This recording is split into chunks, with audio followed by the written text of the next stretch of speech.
Baik, Assalamualaikum warahmatullahi wabarakatuh. Selamat siang, salam sejahtera untuk kita semuanya. Kami dari kelompok 2, R002, MK Evaluasi Biologis, akan melakukan diskusi kelompok tentang studi kasus. Mungkin bisa di-share screen tentang kasusnya. Sudah kelihatan nggak? Sudah. Baik, jadi di depan kita semua sekarang kawan-kawan ada sebuah kasus yang akan saya bacakan. A adalah seorang wanita yang berusia 21 tahun dengan aktivitas fisik sedang. Si A berusaha untuk mencukupi kebutuhan zat gizi mineral berupa kalsium dengan mengkonsumsi sebanyak 300 gram brokoli setiap hari. Pertanyaannya, apakah A berhasil mencukupi kebutuhan zat gizi yang diharapkannya? Lalu bandingkan dengan B yang berusia dan beraktivitas fisik yang sama dengan si A, namun mengkonsumsi susu sebanyak 100 ml setiap harinya. Apakah B berhasil mencukupi kebutuhan zat gizi yang diharapkannya? Diskusikan mengapa terjadi perbedaan pemenuhan zat gizi kalsium pada dua kasus di atas.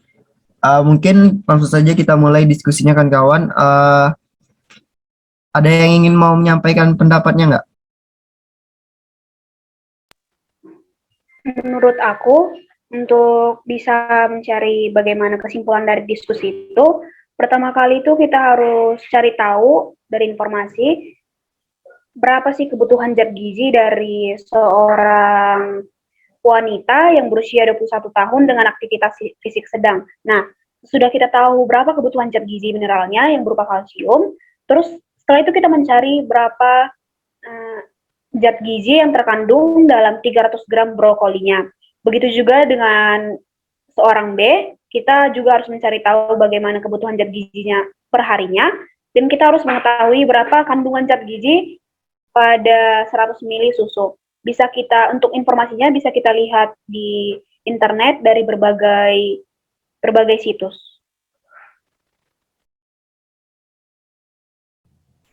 Oke, Nah, tuh berapa brokoli itu mengandung berapa kalsium ya? Ada yang ketemu tidak?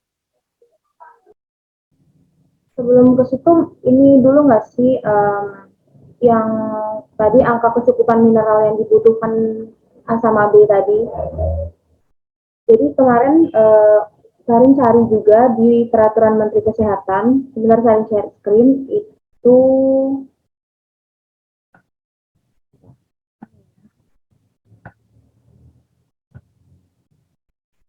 kelihatan nggak?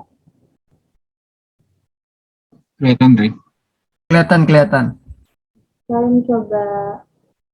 Jadi yang untuk kasus kita yang sekarang kan 21 tahun kan, jadi untuk yang laki-laki, untuk angka kecukupan gizi mineral kalsiumnya 19 sampai 29 tahun itu 1000 mg. Untuk yang perempuan 19 sampai 29 tahun juga sama 1000 mg. Oke, baik, makasih Karin ya. Gimana kan kawan? Apakah kita ambil data dari peraturan Menkes itu sebagai acuan kita untuk menjawab studi kasus ini? Boleh sih. Itu tahun tahun yang baru diupdate, dak? Tahun Tadi 2019 tuh. Oke, mungkin ada yang nyatat di sini untuk jadi kita berpacu ke peraturan Menkes di tahun 2019 ya tadi, bahwa wanita di umur 19 sampai 29 tahun itu membutuhkan 1000 mililiter kalsium per harinya. Mungkin lanjut ke diskusi selanjutnya seperti yang Kezia bilang, karena si A tadi mengkonsumsi 300 gram brokoli nih, mungkin kawan-kawan di sini bisa mencari data bahwa berapa kalsium sih yang didapat dari 300 gram brokoli itu.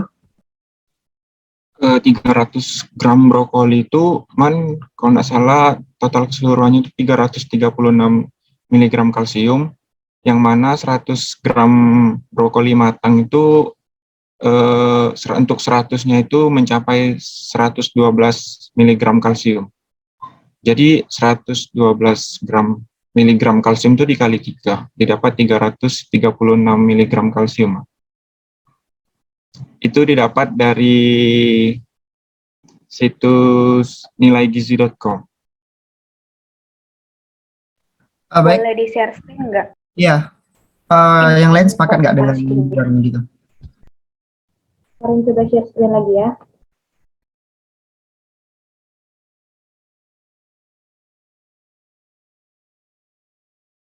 Udah kelihatan nggak? Kelihatan Sudah, deh. Karen. Sudarin.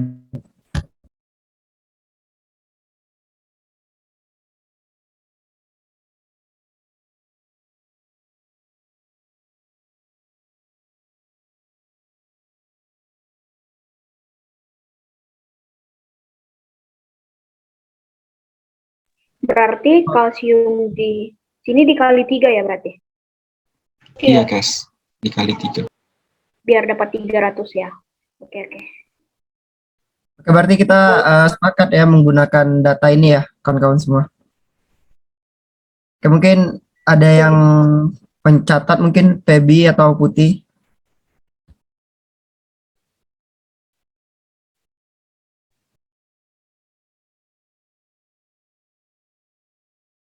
Oke, kita mungkin lanjut. Silakan Putih. Catat poin-poinnya di Word diketik. Jadi saya screen. Ya, kita Cariin kan ntar nganu saya screen soal kasusnya. Oke, kita mungkin lanjut ke kasus yang si B, yang dimana dia mengkonsumsi 100 ml susu per hari. Mungkin bisa kita cari berapa jumlah kalsium yang didapat dari susu tersebut. Tapi sebelumnya, ini kan di kasusnya bahwa si B itu nggak dijelaskan jenis kelaminnya, laki-laki apa perempuan. Nah, tadi yang di angka kecukupan gizi itu sama nggak antara laki-laki dengan perempuan? Sama, Kes. 1000 deh sih. 1000 miligram ya? Berarti sama aja. Iya. Ini susu yang kan nggak ada kan spesifik susunya dia minum susu apa, cair atau bubuk. Kita ke susu sapi segar beda sih. Sepakatin. Ya mungkin susu sapi segar sih. Setuju.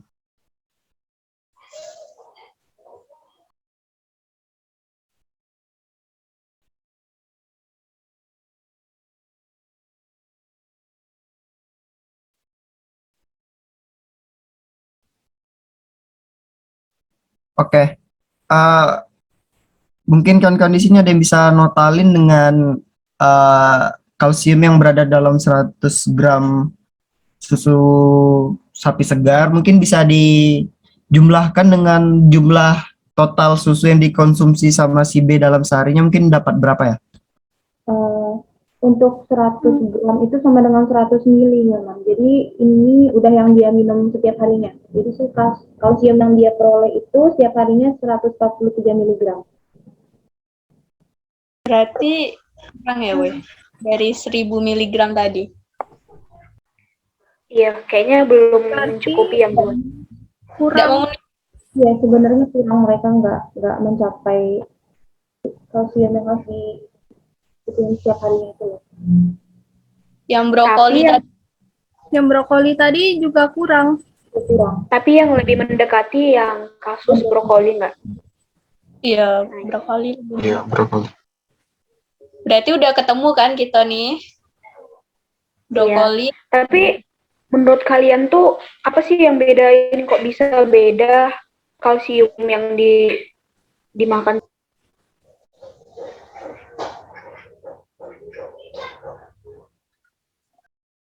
Gimana kandungannya beda? Ya, kandungannya juga beda. Faktor kandungan dalam makanan itu ya. Kita ini dulu setujuin kalau yang brokoli tadi dionya kurang memenuhi dan yang tadi juga kurang tidak memenuhi kan? Iya. Kalsiumnya Sepakat, kurang. sepakat. Terus coba yang pertanyaan terakhir tadi. Mungkin soalnya bisa di-share screen lagi, Rin, soal kasusnya. Terakhir sih, sebelum kita ambil kesimpulannya. Iya. Udah kelihatan? Nah, berarti kita udah dapat ya sih, Weh? Diskusikan mengapa terjadi perbedaan pemenuhan zat gizi kalsium pada dua kasus di atas. Mungkin Kezia tadi bisa menjawab lagi kenapa terjadi perbedaan, Kez, melalui pendapat Kezia. Nanti mungkin kawan-kawan yang lain bisa menyampaikan pendapat juga apakah sepakat dan ada yang ingin ditambahkan. Baru nanti kita simpulkan gitu sebagai jawaban kelompok. Menurut aku itu faktor apa saja itu yang membedakan. Nah, menurut aku itu sih dari porsinya. Kelihatan langsung dari porsinya itu bahwa dari brokoli sendiri itu dia itu 300 gram, sedangkan untuk susunya saja 100 ml, jadi lebih banyak itu kalsiumnya pada brokolinya. Kalau siapa tahu ada kawan-kawan lain yang mau nambahin.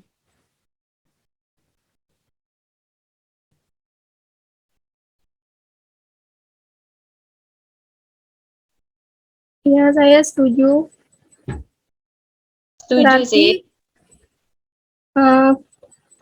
A dan B itu sama-sama tidak mencukupi kalsiumnya. Nah, yang membedakan karena porsi makannya, apa yang dikonsumsi. Barusan aku tadi nyari kawan-kawan, ternyata antara susu dan brokoli itu perbedaannya terletak pada nutrisinya.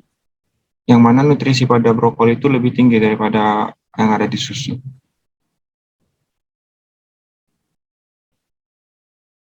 Mungkin itu bisa jadi nilai tambah untuk mempertimbangkan bahwa brokoli lebih mendekatin untuk mencukupi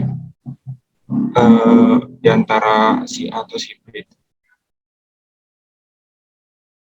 Mungkin Hilman bisa disimpulin nggak sih? Kan udah tuh. Oke, berarti dari yang diusulkan kawan-kawan nih, aku dapat kesimpulan bahwa untuk wanita di usia 19 sampai 29 tahun itu memerlukan